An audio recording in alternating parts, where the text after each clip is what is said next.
पूर्व का नीला आकाश धीरे धीरे रक्ताभ होता जा रहा था। सूर्योदय होने वाला ही था।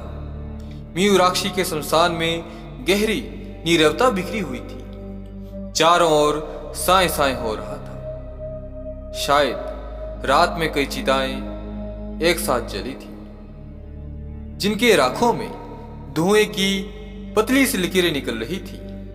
कुछ ही दूरी पर 3-4 नरमुंड बिखरे हुए थे, जिन पर लाल सिंदूर का लंबा टीका लगा हुआ था और लाल फूल भी पड़े हुए थे। तेल का दीपक और अगरबत्ती भी जलाई गई थी। वहां थोड़ा हटकर एक प्रौढ़ावस्था का व्यक्ति का शव पीठ के बल जमीन पर टेढ़ा पड़ा था। उसके जटाजूट से बाल शमशान की राख एवं धूल से सने थे। गले में हड्डियों की माला थी।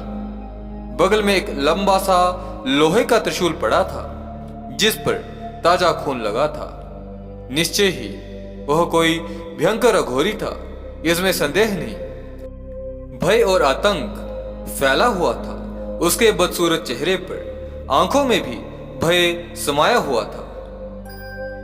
उसके टेढ़े हुए पैरों के पास शराब की कई बोतलें खाली पड़ी हुई थी, जिनके बगल में कई कटे हुए नींबू भी पड़े हुए थे। यह सब कुछ देखकर यही प्रतीत होता था कि इसकी हत्या निर्ममता पूर्वक की गई थी, इसमें संदेह नहीं। फटा था पूरा पेट, जिसमें से भल भलाकर निकला हुआ खून चारों ओर सूख गया था। आंतड़ियां भी बाहर निकल आई थी, जिस पर भिन बना रही थी मक्खियां। आखिर क्यों कत्ल कर दिया गया था शमशान में अघोर साधक का? क्या था कारण? इस प्रश्न के उत्तर में अघोर साधना की जो विवत्स और रोमांचकारी कथा उभर कर सामने आई, उससे स्तब्ध एवं अवाक होना स्वाभाविक था किसी के लिए भी। अमावस्या की काली रात, चारों ओर अंधेरा ही अंधेरा, सन्नाटा ऐसा कि मन सिहर उठे। लेकिन उस ओगोड़ को न तो अंधेरे की प्रवाह थी, न सन्नाटे की। वह अघोर मंत्र का जप करते हुए एक अधजली चिता की परिक्रमा कर रहा था। नाथ संप्रदाय के उस कनफटे अघोरी ने अपनी सिद्धियों से यह जान लिया था कि गांव में एक युवक अकाल मृत्यु का ग्रास बनेगा। चूंकि उसे भैरवी सिद्ध करनी थी, इसलिए उसने युवक की मौत का डोला आने से पहले ही चितास्थली की अग्नि का स्तंभन कर दिया था। यही कारण था कि वह चिता आदि जलकर बुझ गई थी। चिता की भांति शव भी अर्धदग्ध था। चिता की 7 परिक्रमा करने के पश्चात कनफटे अघोरी ने अघोर नाद किया, फिर मुट्ठी में लिया हुआ कत्थई रंग का कोई चूर्ण चिता में फेंक दिया, इस तरह जैसे हवन कुंड में आहुति दे रहा हो। अजले काष्ठ पर वह चूर्ण पड़ना ही था कि चिता पुनः भड़क उठी। चिता से उठने वाली विकराल लपटों ने शमशान में उजाला कर दिया था। चिता धधकते ही अघोरी ने अट्टहास किया, भयानक अट्टहास, जैसे जंगल में कोई पागल हाथी चिंगाड़ रहा हो। फिर वह चिता के पास ही स्थित अपने आसन पर जा बैठा। तंत्र साधना की पहले ही तैयारी कर रखी थी उसने। कन्नेर के फूल, मछली, शराब और न जाने क्या क्या। कच्चे सूत से एक काला मुर्गा भी उसने बांध रखा था। आसन पर विराजते ही अघोरी ने मदिरा उड़ेली और उसे एक ही सांस में पी गया। वह प्रसन्न था। अनुष्ठान का प्रथम चरण सफल रहा।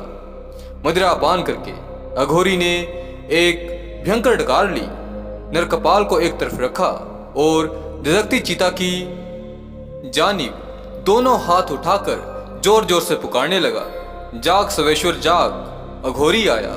जाग सवेश्वर, अघोरी आया। सहसा धधकती चिता में हलचल हुई और फिर ऐसा लगा जैसे शामत आ गई हो। चिता में हलचल होने ही लगी। पीपल के पेड़ पर बैठा मनहूस उल्लू अपनी कर्कश आवाज में चीखने लगा। घोंसलों के पंछी पंख फड़फड़ाते हुए उड़ गए। शमशान में विचरने वाली दुरात्माएं हाहाकार कर इधर उधर भागने लगी। तभी चिता में अधजले शव ने अंगड़ाई ली और दांत किटकिटाता हुआ उठ खड़ा हुआ। वह बड़ा भयानक दृश्य था। शव धूं धूं कर जल रहा था। मांस और चर्बी के जलने की दुर्गंध चारों ओर फैल रही थी। जैसे ही शव उठकर खड़ा हुआ, अघोरी ने सामने रखी शराब की हांडी उठाकर उसकी ओर उछाल दी। ला शिवेश्वर, पहले अपनी प्यास बुझा। ला शमशान पुत्र दे, कहकर शव ने दोनों हाथ आगे की ओर फैला दिए। हवा में उड़ती हुई हांडी उसके हाथों में जा समाई। शव ने हांडी को मुंह से लगा लिया और पल भर में ही सारी मदिरा पी गया। फिर उसने चिता पर हांडी पटक कर फोड़ दी और चिल्लाकर कहने लगा, मांस मांस। अघोरी ने पहले मछली फिर कच्चे सूत से बंधे मुर्गे की शवेश्वर की ओर शराब की भांति उछाल दिया। मछली मुर्गा खाकर शवेश्वर तृप्त हुआ और बोला, अभय हो अघोरानंद अभय। उसकी आवाज ऐसे आ रही थी जैसे कोई बच्चा अंधे कुएं के भीतर से बोल रहा हो। आज की रात यह शमशान तेरा हुआ। डाकनी शाकनी पिशाचनी तथा रक्तपान करने वाली दुरात्माओं से तू अभय हुआ। निर्विघ्न होकर अपनी साधना कर। अघोरेश्वरानंद ने शिवेश्वर को करबद्ध प्रणाम किया, जैसे वह उसका आभार व्यक्त कर रहा हो। अब मैं चला, कहकर शव धड़ाम से चिता पर गिर पड़ा। कुछ अंगारे और सूखी लकड़ियां उछली और फिर शव पुनः धूं धूं कर जलने लगा। अघोरी प्रसन्न, उसने शमशान प्रधान की कृपा प्राप्त कर अवैधान प्राप्त कर लिया था। शमशान में विचरण करने वाली प्रेत आत्माएं अब उसके अभिष्ट में विघ्न डालने का दुस्साहस नहीं कर सकती थी। अतएव प्रसन्नता के अतिरेक में अघोरी ने आसमान की ओर मुंह करके ठहाका लगाया, आज मेरी साधना पूरी होकर रहेगी। मैं भैरवी सिद्ध करूंगा आज।